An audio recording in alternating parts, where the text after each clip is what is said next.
Merci au CERCES de me donner la parole. Alors, en préambule à mon propos, je dois préciser à nos éditeurs une chose, c'est que Alexandre m'a invité et il a beaucoup insisté pour que j'intervienne. Alors, vous avez insisté pour que je parle des IFRS et j'étais très réticent car je craignais que face à un public de votre qualité, mes travaux sur les IFRS, qui sont ceux d'un professionnel de l'investissement et d'un comptable, trouvent peu d'écho. En fait, Alexandre, vous m'avez demandé surtout de partager l'expérience d'un multi-utilisateur de ces normes. Et j'insiste sur multi. En effet, vous connaissez mon parcours de scientifique, d'ingénieur, de dirigeant d'entreprise, d'investisseur au départ pour compte de tiers, donc d'asset manager, puis d'investisseur institutionnel, asset owner, comme on dit maintenant. Et pour cela, il m'a fallu acquérir des qualités d'analyste macroéconomique et d'analyste financier, etc. En matière d'investissement, par goût et par nécessité, je suis intervenu sur toutes les classes d'actifs. Les produits de taux, bien sûr, obligations d'État, d'entreprises, les actions cotées, non cotées, les dérivés de toutes sortes, ainsi que l'immobilier.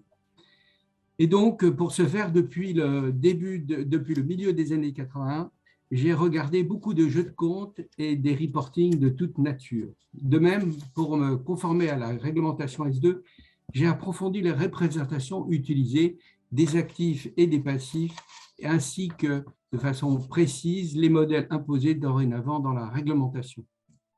Avec nos équipes, nous avons même élaboré un modèle interne des actifs utilisant d'autres modélisations que ceux de la directive.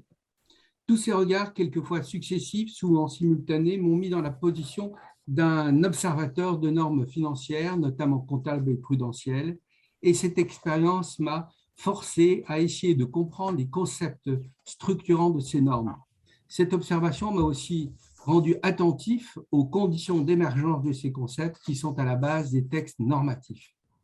Il fallait également suivre leur évolution et, dans une certaine mesure, anticiper les effets sur le comportement des professionnels, non seulement comptables, bien sûr, mais surtout dirigeants, politiques, commentateurs et autres, ainsi que l'effet de ces normes sur les constructions sociales, ce qu'on appelle dans le jargon scientifique la performativité de ces exposés.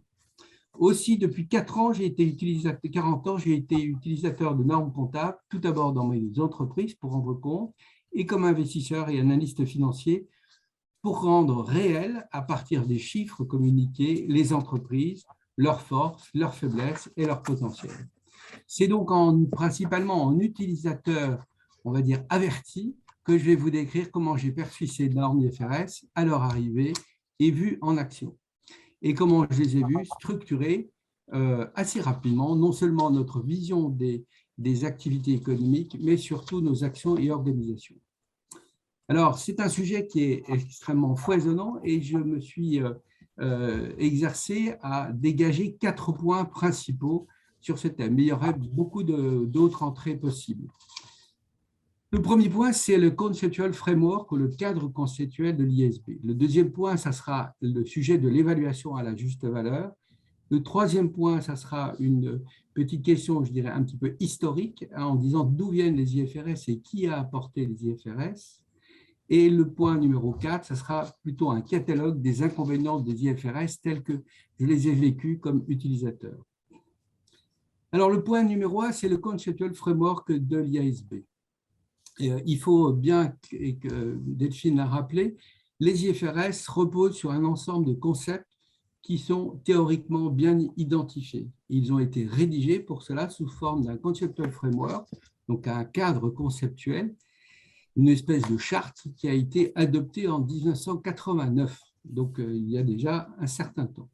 Ils ont été réaffirmés en 2001, lorsque l'IASB a été promu comme normalisateur comptable européen, et ce cadre a été modifié 2 fois depuis, en 2010 et en 2018.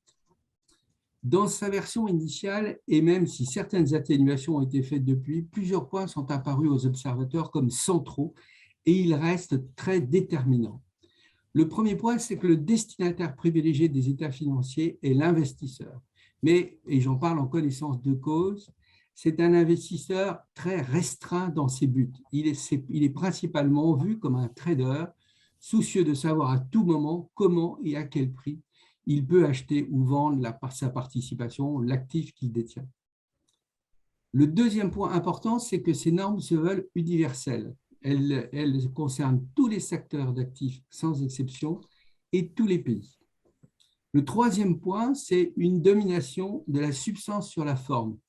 On doit rendre compte du fait économique sans se préoccuper de sa forme juridique. On a pu ainsi dire que dans ce référentiel, le droit s'efface devant l'économique.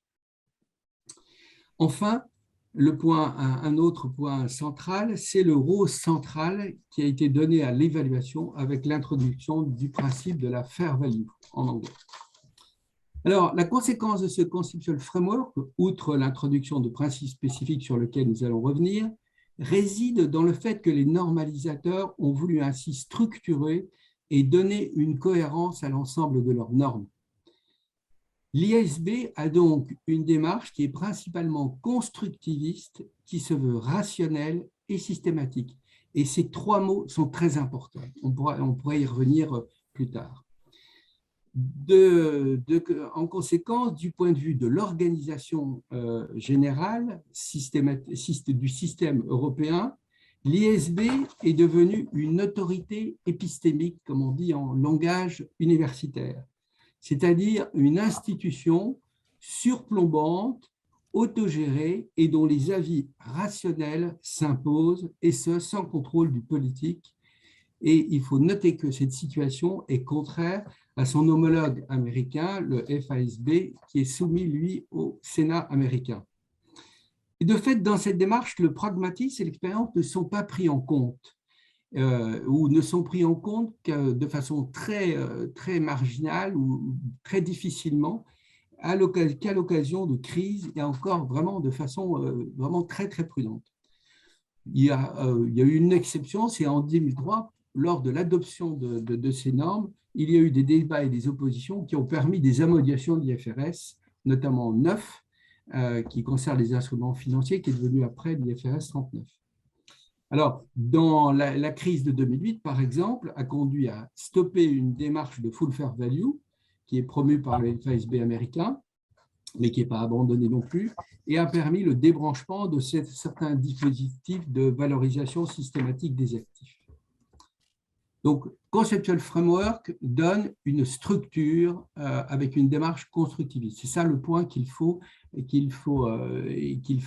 retenir avec la création, l'institutionnalisation de l'IASB comme autorité épistémique. Le point numéro 2, c'est l'évaluation à la juste valeur. Les IFRS font de ce mode d'évaluation, selon Madame Chiapello, le nouveau principe général d'enregistrement des transactions. Conséquence, la comptabilisation maintenant est devenue un art principalement évaluatif, une démarche évaluative. Donc, deux questions importantes se posent alors. Est-ce que cette démarche est une conséquence de la modernité, de l'extension de la mesurabilité des choses et des phénomènes permise par le développement des connaissances et celui des moyens informatiques? Et je dois dire que dans le climat des années 2000, la réponse était franchement oui. C'était une démarche moderne. Et en fait, quand on y regarde, la réponse est en fait non. C'est l'inverse. La comptabilité évaluative est presque aussi vieille que les sociétés anonymes, c'est-à-dire depuis le début du 19e siècle. Et Stephen Zeff, un historien américain de la comptabilité, enfin il est canadien, mais il travaille aux États-Unis, a révélé que ce sont des juristes français qui, au milieu du 19e siècle, ont promu cette attitude d'incorporer dans la comptabilité des sociétés des éléments de valorisation des actifs pour rendre mieux compte de la vision de la qualité de ces entreprises. Toutefois, cette tendance a peu prospéré en Europe continentale, que ce soit en France, en Allemagne, dans les pays du Nord ou du Sud. En effet, dans ces économies au 19e, le poids des prêteurs, notamment bancaires, a conduit à maintenir une pratique comptable très prudente, restrictive, visant à donner une image la plus sûre de l'emprunteur. De fait, les réévaluations d'actifs ont été limitées.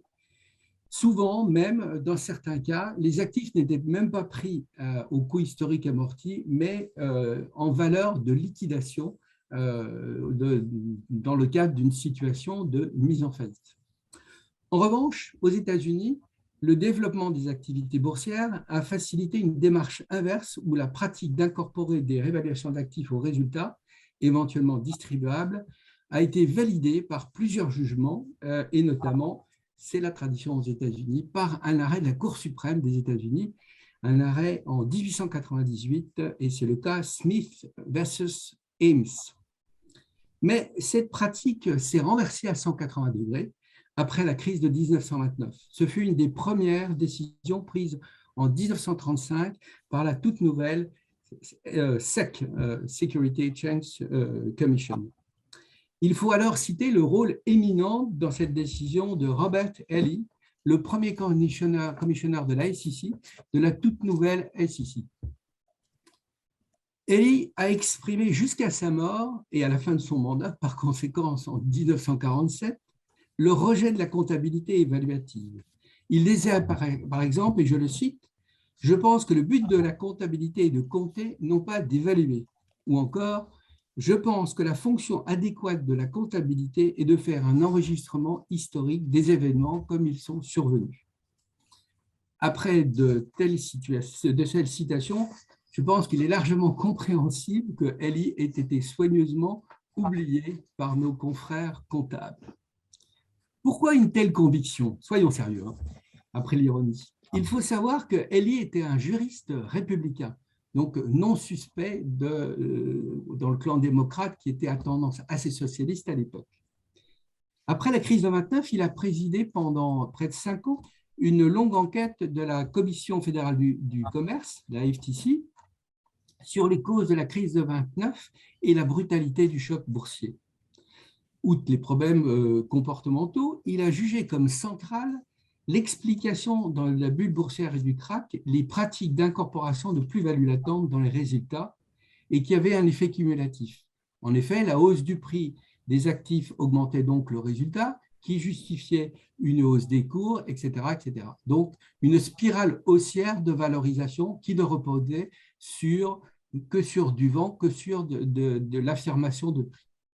Dès lors, en plus de l'interdiction des réévaluations à l'occasion de sa décision de 1935, pour réduire les risques macroéconomiques, toutes les entreprises du secteur où cet effet risquait de se produire ont été fragmentées. Ce fut fait pour le secteur bancaire avec le fameux Glass-Steagall Act de 1934, abrogé en 1999 par la loi des services financiers, la loi Gramm-Leach-Billey Act. Mais également, le fait est moins connu pour le secteur des holdings de services publics, distribution et production d'eau, d'électricité, services publics, etc., qui est particulièrement lourd en immobilisation. Et ce fut l'objet du moins célèbre PHUC Act, le Public Utility Holding Company Act, voté en 1935, qui a imposé, comme le secteur bancaire, la sectorisation géographique et la spécialisation des activités de ces holdings. Cette loi fut également abrogée en 2005.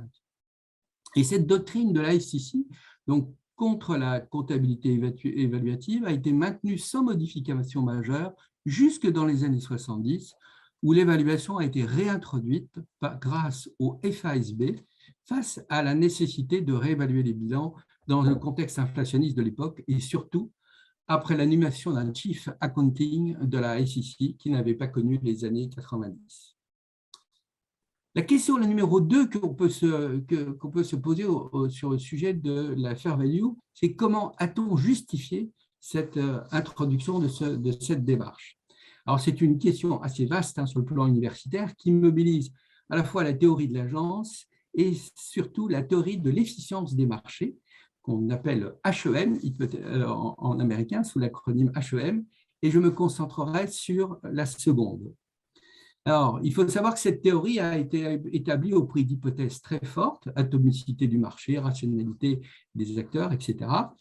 Et elle suppose que les prix de marché intègrent toute l'information disponible et accessible et qu'ils permettent de donner ce que l'on appelle une valeur fondamentale de l'actif. Donc, existence d'une valeur fondamentale déterminée par un flux d'informations correctement accessible par une communauté assez large d'intervenants.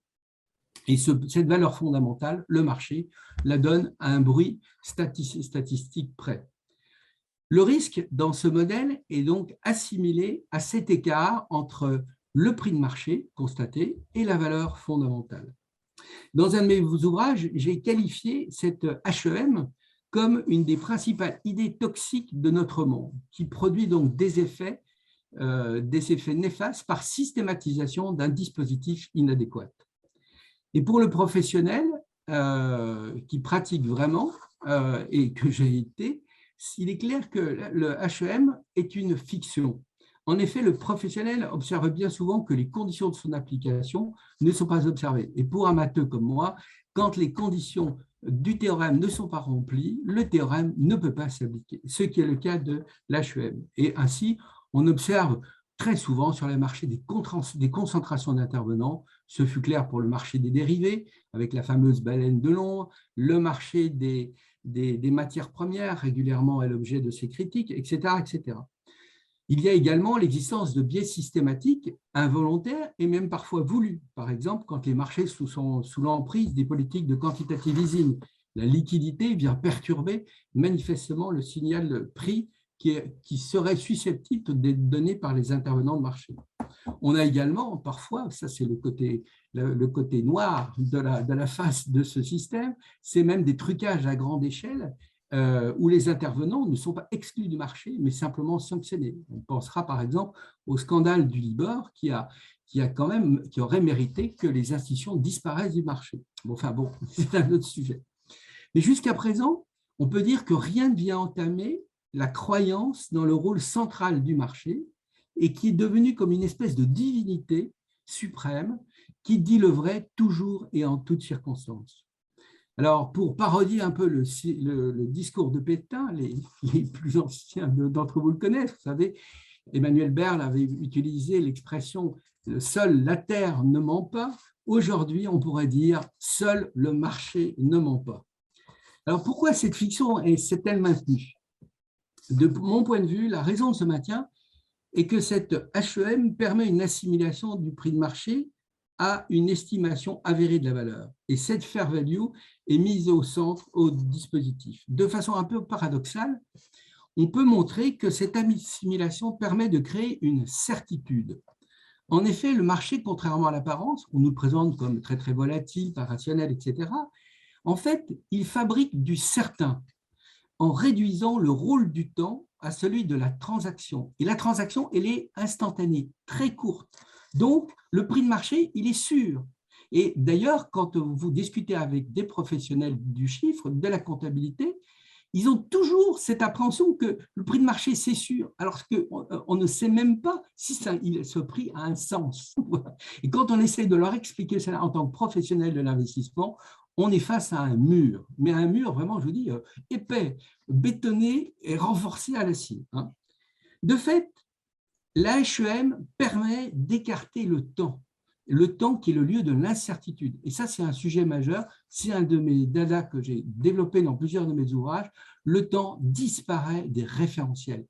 Et donc, vous avez une atrophie de la modélisation, de la réalité par la modélisation, en supprimant le temps, qui est quand même l'événement majeur de nos existences, même si on ne sait pas ce que c'est. Le temps, c'est le lieu de l'incertitude, c'est le lieu du projet, c'est le lieu de l'irréversibilité, et tout cela est supprimé par cette hypothèse forte de l'efficience des marchés. On peut dire, dans ce cadre, l'immédiat est toujours certain, le futur est incertain, et c'est inscrit au cœur du dispositif. Dès lors, le risque qui est vu comme l'écart de la valeur fondamentale et du prix de marché, par la grâce des modélisations et des hypothèses faites, devient mesurable et calculable. Et les modèles mathématiques sont principalement gaussiens ou keplésiens, comme disent certains, par utilisation de l'hypothèse de Bachelier et de la formule de Black-Scholes. Et Bachelier, ça remonte au début du XXe siècle. Donc, notre système repose sur des problématiques qui ont plus de 100 ans. Donc, ça n'est pas un effet de la modernité, mais je dis c'est plutôt une pérennité d'une vision déterministe de la réalité qui prévalait à la fin du 19e et au début du 20e siècle, qui a été largement remis en cause dans les sciences physiques, notamment par la démarche quantique en matière physique. Alors, le principal inconvénient de ces modèles gaussiens ou à dominante gaussienne, c'est qu'ils n'intègrent pas les discontinuités les cracks, et qui sont les cracks, les bulles, mais même la discontinuité qu'on observe à des patents très faibles, mais qui n'ont pas d'importance aujourd'hui. Et cette discontinuité, cette façon de traiter le risque avec cette normalisation, ce lissage des discontinuités, rend largement aveugle aux sources, à ces cracks et à ces bulles qui sont les sources de ce que le commun des mortels appelle le risque et non pas le bruit statistique qui n'a pas beaucoup de signification. On notera par ailleurs que c'est pour une pierre dans nos jardins, c'est que la complexité de ces modèles et de l'appareil mathématique vont justifier la création d'une nouvelle activité économique qui est importante entre actuaires et professionnels du chiffre, entre auditeurs et informaticiens.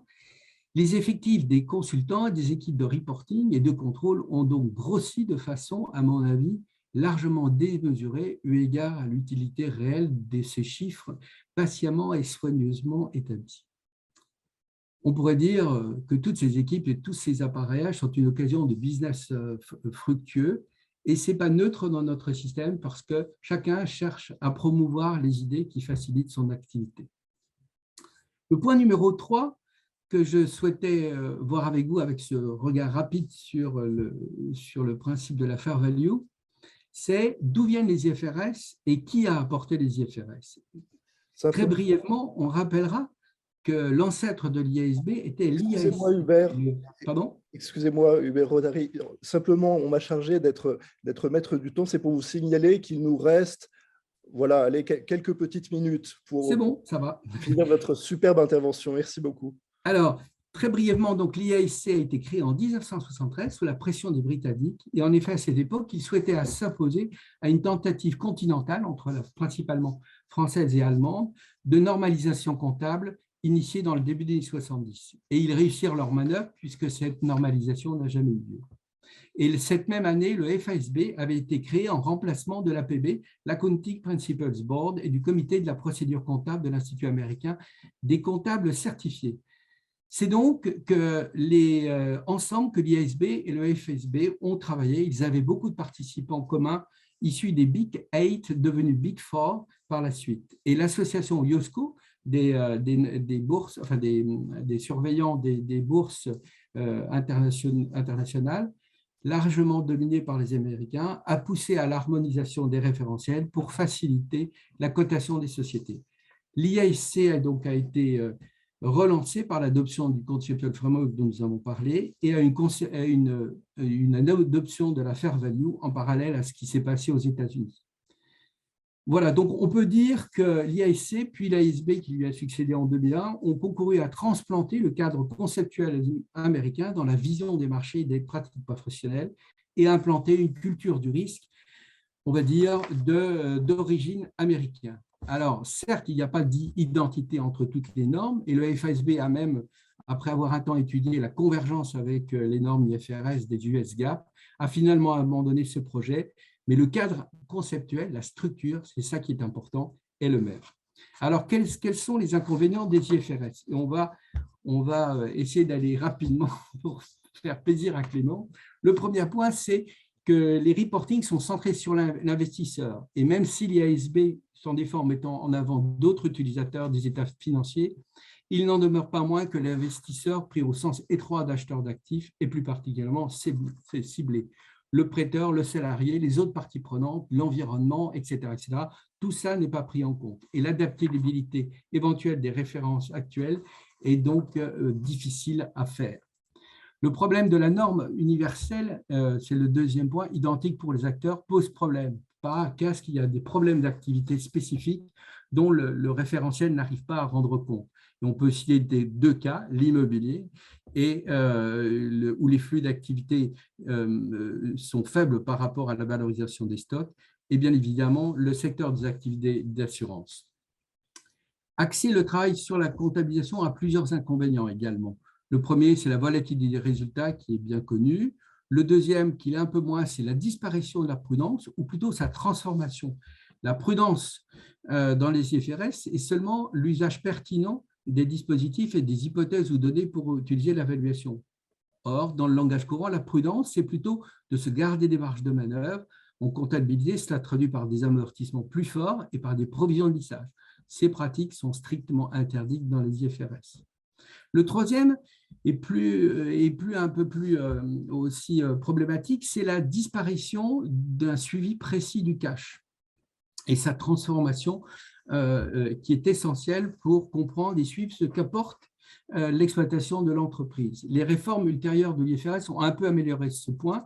Toutefois, je révélerai ce point qui est un peu difficile, c'est que dans les conventions classiques comptables européennes, l'importance du cash était d'autant plus primordiale que ces conventions étaient agnostiques sur les valorisations.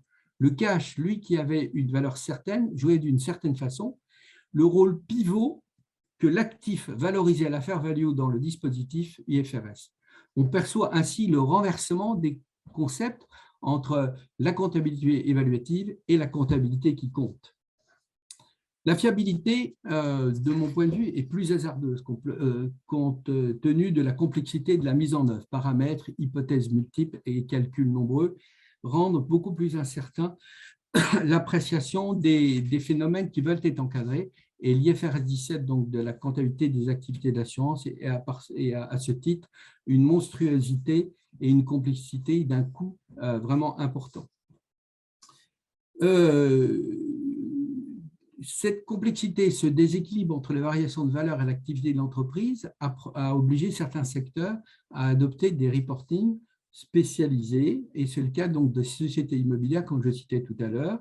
Dans le cadre de leur organisation professionnelle, l'EPRA, ils ont donc adopté une analyse classique des transformations des flux de loyer en investissant, en imputant les charges, etc. Le point important aussi comme inconvénient, c'est le transfert de la compétence à un organisme privé. Alors, le premier niveau, c'est celui que nous avons qualifié d'institution d'une autorité épistémique détenteur donc d'un savoir. Elle est très difficilement contestable et on a donc une sanctuarisation d'un corps de doctrine et donc une rigidification de l'organisation qui est d'autant plus préjudiciable que le corps social aurait conscience des insuffisances ou voudrait introduire d'autres buts que ceux de maximiser la valeur actionnariale. Le deuxième niveau, et il faut le reconnaître, que ce type de dispositif accroît l'influence des grandes sociétés d'audit, principalement d'origine américaine, ce qui ne va pas dans le sens d'un développement des modèles européens. En conclusion, si on peut dire que souvent, quel que soit le référentiel comptable, une bonne société est toujours une bonne société et cela se voit. Mais il n'en demeure pas moins que le choix d'un référentiel comptable est crucial dans la détermination du comportement de l'entreprise par rapport à ses différentes parties prenantes et son environnement. Et l'exemple de l'IFRS, à ce titre, est très clair. Le dispositif IFRS-ISB facilite, comme aurait dit Poliani, le désencastrement des entreprises de la société en retirant le choix des normes de l'espace de la délibération. L'impact du dispositif ISB-IFRS est d'autant plus crucial qu'il agit de façon spécifique sur des sociétés dont les actifs sont extrêmement importants, secteur financier, secteur immobilier, et qui donc rend sensible la société à d'éventuelles créations de conditions de crise de nature endogène. Voilà, merci de votre attention.